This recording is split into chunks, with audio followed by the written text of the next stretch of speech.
Hey, welcome back to GraceStory Podcast. We're here to connect you with education, resources, and community that equip you for the journey of restoration. My name's Nate Davison, and I'm your host. I'm so glad that you've joined us today for this episode. And hey, like I say every time, if you haven't already, head over to GraceStoryMinistries.com and click the subscribe button. And when you do that, you get exclusive access to our closed Facebook group. It's the Community for GraceStory Ministries. And we have experts on there that share things that'll help you in your journey of restoration. And then we also have community that you can connect with other people that are just like you. And they'll help you know more about what you need to do, maybe from their experiences as well. So one of the things we're really big on here at GraceStory Ministries is that emphasis on the story. I know in our episodes so far, we've had a lot of experts just giving out knowledge, but one thing we don't want to lose is that story. Now, the last episode we had Zach Clark on. He was talking about burnout, and he talked about it in general, and he shared his story, and then some of the resources he used for self-care. But as we've been thinking about this pandemic that's been going on, and we've heard a lot about healthcare heroes, we wanted to center in on kind of the healthcare aspect of burnout. Now, on this episode, we have Madeline Chesney. She spent most of her career in the emergency department at level 1 trauma centers. And she also just got back from a stint in New York City where she was serving COVID-19 patients to help with this pandemic that we're experiencing across the world.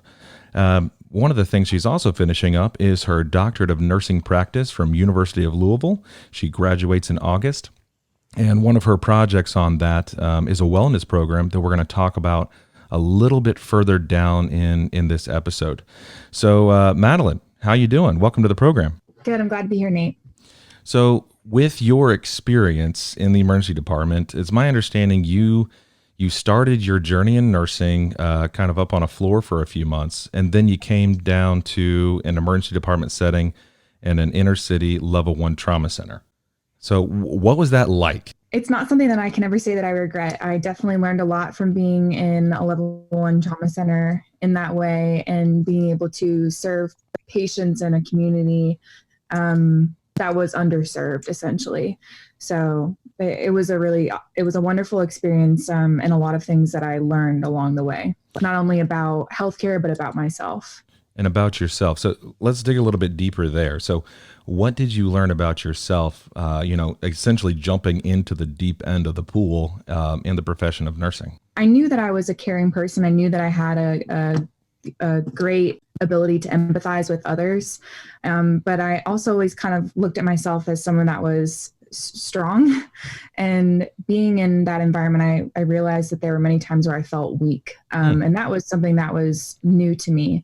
Because also, throughout college, I was an athlete, and it was very much this tough kind of mentality that you were expected to have and to just, push through things. And then going into healthcare, we're expected to have those same mindsets as to just kind of push along. But you'll have moments where you just realize, wow, I'm really lacking confidence here.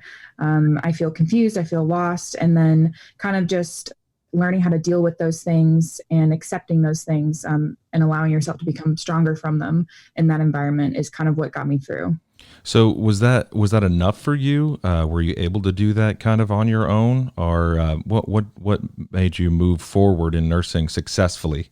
It definitely was not something I was able to do on my own. I realized at some point that I needed to ask for help, and that came from a variety of resources, whether it came from my coworkers, the leadership staff within the hospital, or outside resources as well. I highly, highly recommend, seeking counseling if that's what you feel like you need.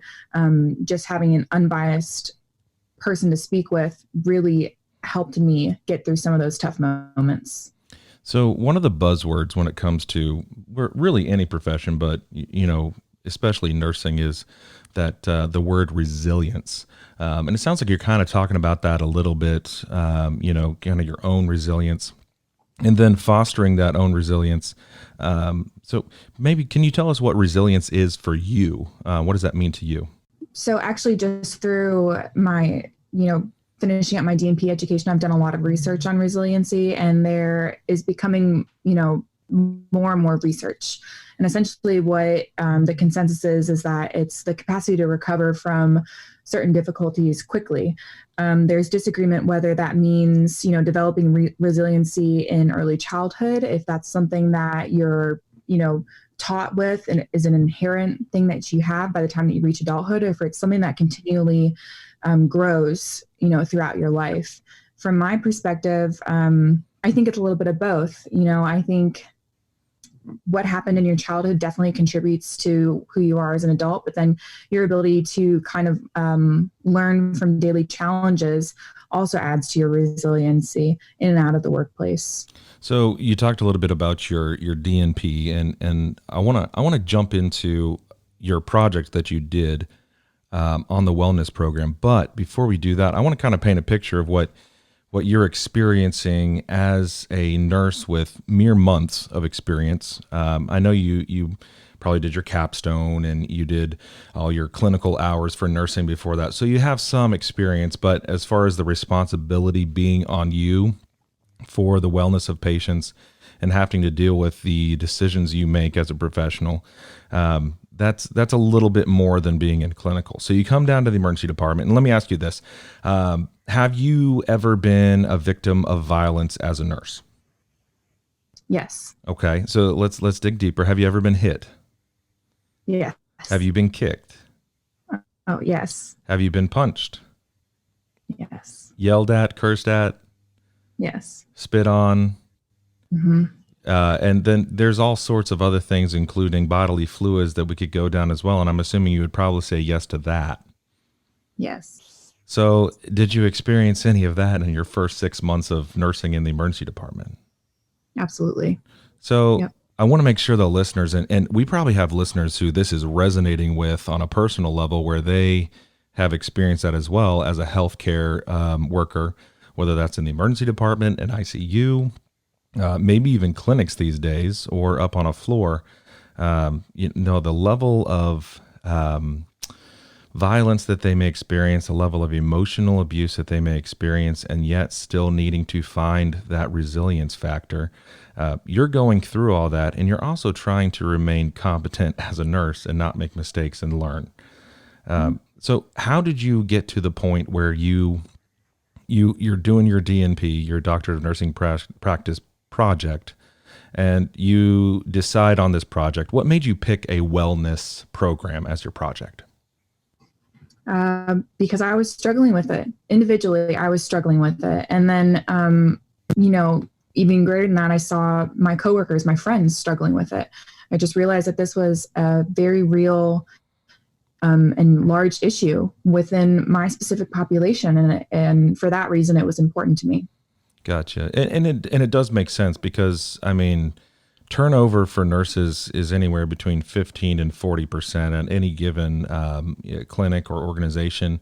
For emergency department nurses and level 1 trauma nurses up in the surgical ICU settings, it's higher up there towards the 40%. I mean, that's ridiculous for turnover on a yearly basis. So you're seeing your friends, they're discouraged, maybe having some compassion fatigue. You're seeing yourself kind of change a little bit, it sounds like. And you have the opportunity to institute a wellness program. What did that wellness program look like, or how did you get started? Did you know what it was going to look like when you started? I definitely did not know what it was going to look like when I started. I just realized that it was something that needed change within, not only my emergency department, but emergency departments across the board, and not even only emergency departments, just in healthcare in general. It took a lot of collaboration with other members of the healthcare team, leadership members, the trauma program social worker within my hospital, speaking with research directors, and even one of the founders of the Journal of Wellness within my emergency department, and just kind of getting their input, and then an extensive literature review that just showed me what was out there and what previous research had, learned, and what their recommendations were. That kind of helped to grow things along the way, and yeah, it just became this thing that I'm very proud of. But I had no idea what I was doing in the beginning. So you do this huge literature research, and you're talking about what's out there. So what did you find that helped you kind of shape what your program was going to look like? What was working? So I learned about, or I read about this Indivisible self model. It's a theoretical model developed by Dr. Thomas Sweetie and Dr. Jane Myers. And it essentially talks about wellness as being encompassed with several factors. There's 5 primary, second order factors. And within those second order factors, there are 17 third order factors, all encompassing one total wellness. So those 5 second order factors being creative self, coping self, social self, essential self, and physical self. And then within those 17 other factors making up that total wellness. And just kind of reading about that and how that contributes to a person's well-being, and not just deciding, okay, if I change this one aspect of my life, then I'm going to be okay. No, it really takes giving appropriate attention to different aspects of your life and to totally encompass, becoming more well, essentially. So that's actually something we're really big about here at GraceStory Ministries as well. It's not just one thing concentrating on your spiritual self. Maybe I should go to church more. Maybe I need to, read my Bible more. Maybe I need to journal more. It's also the physical aspect, a holistic thing. So, getting out for that jog or whatever it may be. It's not just the one thing. So I love that you're talking about that. But that had to be kind of intimidating to see that research, look at the literature of what's working, and realize, oh boy, there's not just one thing to concentrate on here. There's multiple things. So how did you marry that into a program to specifically help you and your friends at the emergency department where you were? It kind of made me realize that the program couldn't be so specific. It had to be this broad thing. And that's why, we had 5 different wellness workshops, and each workshop featured a different counselor within the area, and they just came and presented their background and what education materials they had. It wasn't just, okay, we're only going to focus on, your physical self, and that's all we're going to talk about for these next 5 workshops. It was definitely a conversation within each workshop, and it allowed for, everyone to contribute to that and to share their experiences, and then we all learn from each other. And I think that's kind of what's important about wellness, is that it can't just be this one specific focus. You have to allow yourself to provide adequate focus to each different aspect of your wellness. And while you can say, if I improve my physical self, that'll have an effect on my social self. Like, these things do interact with each other, but that's not to say, okay, we can only focus on this one area of my well-being. So I want to backtrack just a little bit, and we'll come back to that. But you mentioned something there, kind of your emotional well-being, your social well-being. Were you seeing differences in yourself in maybe those arenas based on the pressure, the stress, the physical abuse at your job as a nurse? Oh, absolutely. It definitely led to a lack of confidence in myself, and that, then flushed over into effects with my social ties and my familial ties, and, just being at work and not feeling capable of taking care of people.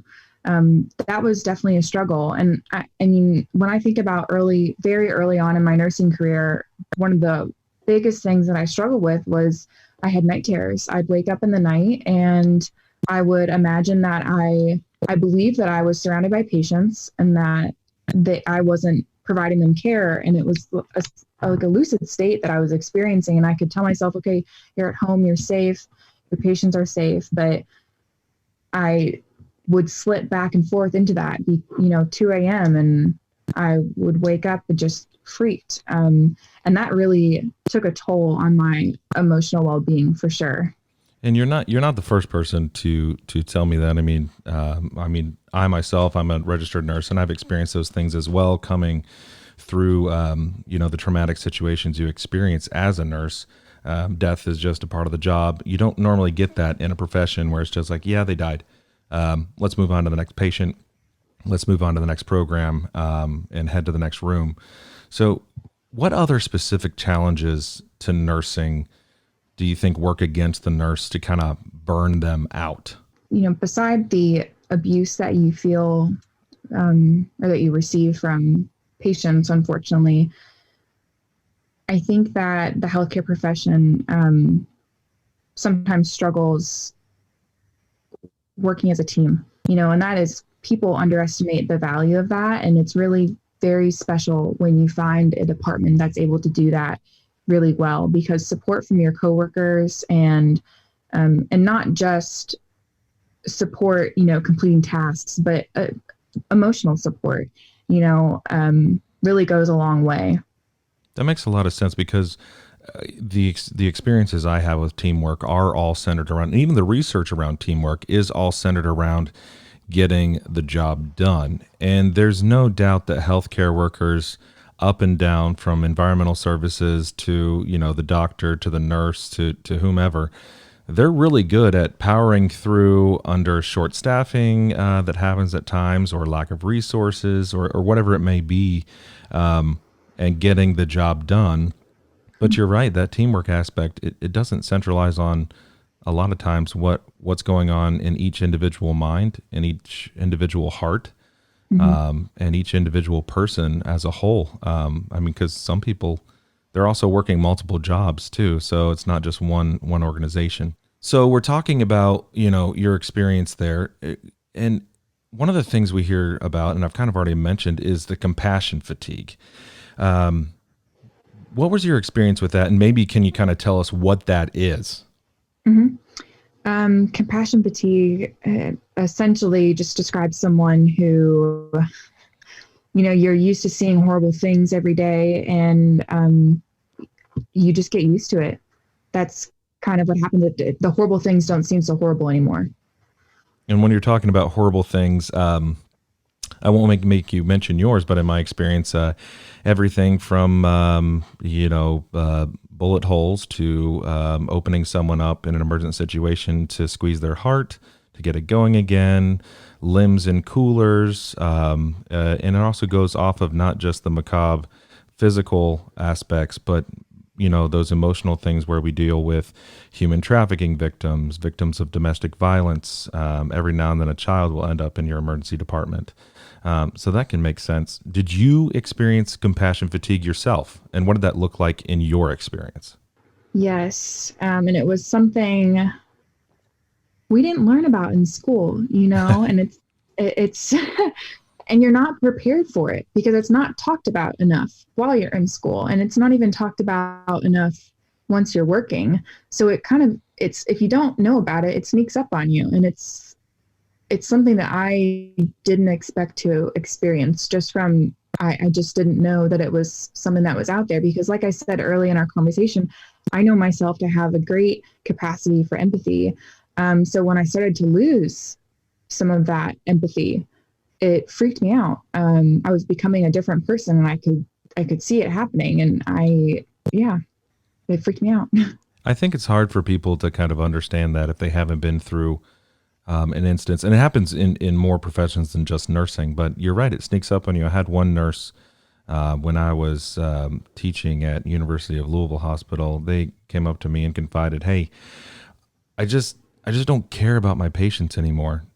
And this was a very compassionate nurse, and she was a very professional nurse, and she was a very good nurse.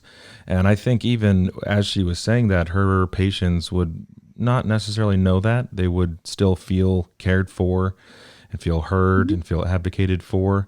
But she knew that in her heart, after X amount of years of nursing and just seeing all the things and experiencing all the abuse and getting drained of caring, she's like, "Hey, I think I need to go do something else for a while." And that takes a certain amount of emotional intelligence, I think, to actually view and recognize in yourself, but to actually come out and say it, obviously in private, but like, "Hey, I just don't care anymore. It's just a job. It's just, I need to move them through."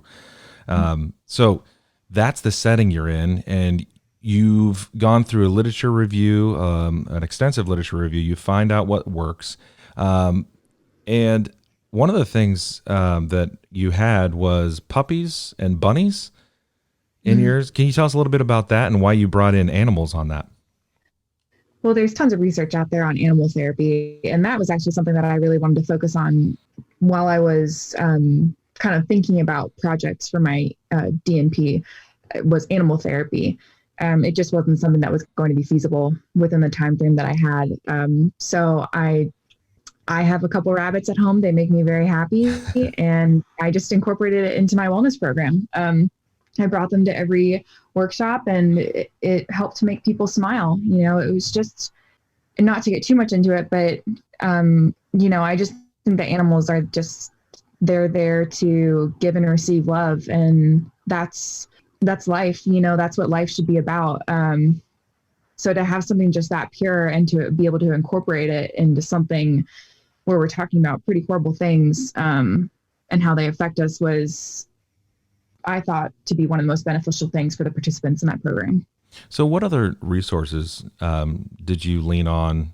So you have speakers, you have, adorable, cute animals coming in.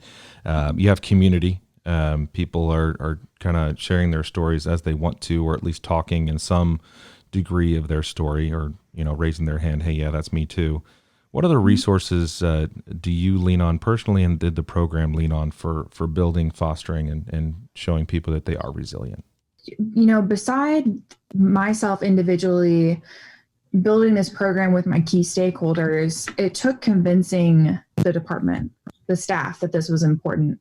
That was huge. So speaking at staff meetings, speaking at shift huddles, going to charge nurse meetings, talking about this program, it took convincing everyone else that this was a problem and something that deserved recognition. And it wasn't just about, and not to sound crass, but this wasn't about the patients for once. This was about us and about you and me and we. This was about how can we help each other and be a better community.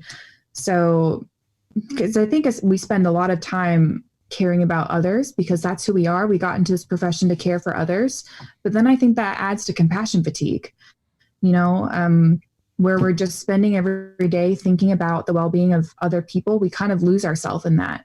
Where do we fall on that spectrum? And like you said, I think at some point you have to have some sort of level of emotional intelligence to kind of realize, hey, my well-being is important too.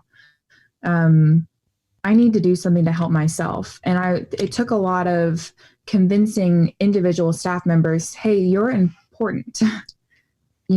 Have confidence that you're important, that you deserve respect. And I have a way that we can work towards that. It's not going to be solve everything sort of deal. You go to this one workshop and everything's better, but, give yourself and your well-being the time it deserves to heal by starting with this. That makes a lot of sense. And I understand that on a personal level. They say that doctors and nurses make the worst patients. Just because and I don't think it's because we think we know it all. I think it's because we aren't used to getting help. We aren't used to being helped. We can do it all ourselves. And the people I know in healthcare are generally people who are good at compartmentalizing. So I'm going to go in here. I'm going to work on this code. They died. Yes, they died. Okay. Now I can go back out and that patient really wants a glass of water and wonders where I've been for the last 45 minutes to an hour. And I can't tell them because in 1996, HIPAA passed and the government says that I can't do that anymore. So instead, I just have to give customer service. So we just start, we all have that box that we just keep on putting things in. I'm going to deal with it later, maybe after this 12-hour shift. Oh, wait, now I got to sleep. Now I got to care for my family. Now I got to take the dog for a walk. And you just never get around to it. But it sounds like you were even having trouble convincing people that helping themselves was important for them. That's so interesting. And it doesn't seem like you should have to convince people because we're supposed to be selfish, convincing them to just take time for me.